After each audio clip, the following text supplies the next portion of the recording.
दोस्तों, द्रौपदी के जीवन के बारे में तो सभी जानते होंगे। द्रौपदी महाभारत के अहम पात्रों में से एक थी। लेकिन दोस्तों, क्या आप जानते हैं कि द्रौपदी का जन्म कैसे हुआ था? यदि नहीं तो वीडियो को अंत तक जरूर देखें।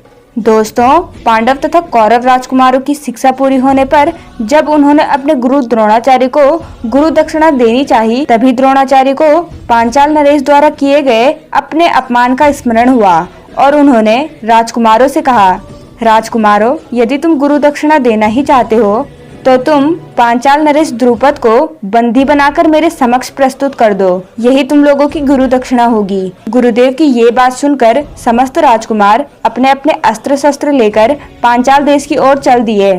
पांचाल पहुंचने पर अर्जुन ने द्रोणाचार्य से कहा, गुरुदेव, आप पहले कौरवों को राजा द्रुपद से युद्ध करने की आज्ञा दीजिए।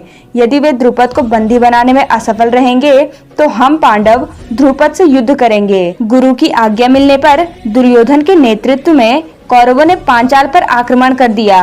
दोनों पक्षों के मध्य भयंकर युद्ध होने लगा। राजा द्रुपद को माया का बड़ा ही ज्यादा ज्ञान था, जिस कारण कौरव परास्त होकर भाग निकले। कौरवों को पलायन करते देख पांडवों ने भी आक्रमण आरंभ कर दिया।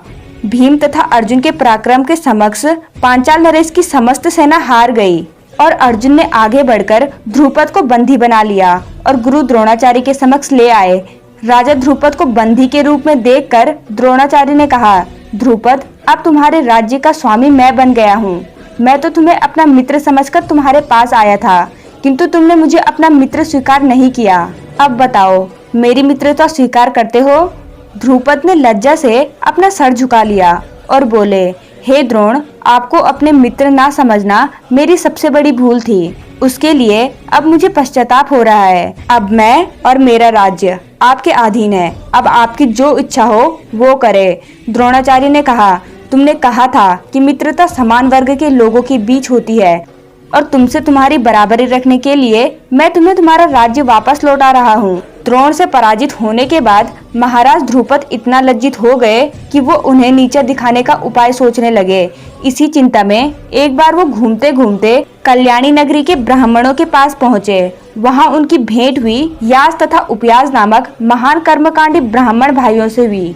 राजा द्रुपद ने उनकी सेवा करके उन्हें प्रसन्न कर लिया और उनसे द्रोणाचार्य के वध का उपाय पूछा। उनके पूछने पर बड़े भाई याज ने कहा, इसके लिए आप एक विशाल यज्ञ का आयोजन करके अग्निदेव को प्रसन्न कीजिए, जिससे कि वो आपको महाबलशाली पुत्र का वरदान दे देंगे। राजा द्रुपद ने ठीक वैसा ही किया और यज्ञ से प्रसन्न होकर अग्निदेव ने उन्हें ऐसा पुत्र दिया जो संपूर्ण कवच कुंडल से युक्त था और उसके पश्चात उस यज्ञ कुंड से एक कन्या भी उत्पन्न हुई, जिसके नेत्र खिले हुए कमल के समान थे।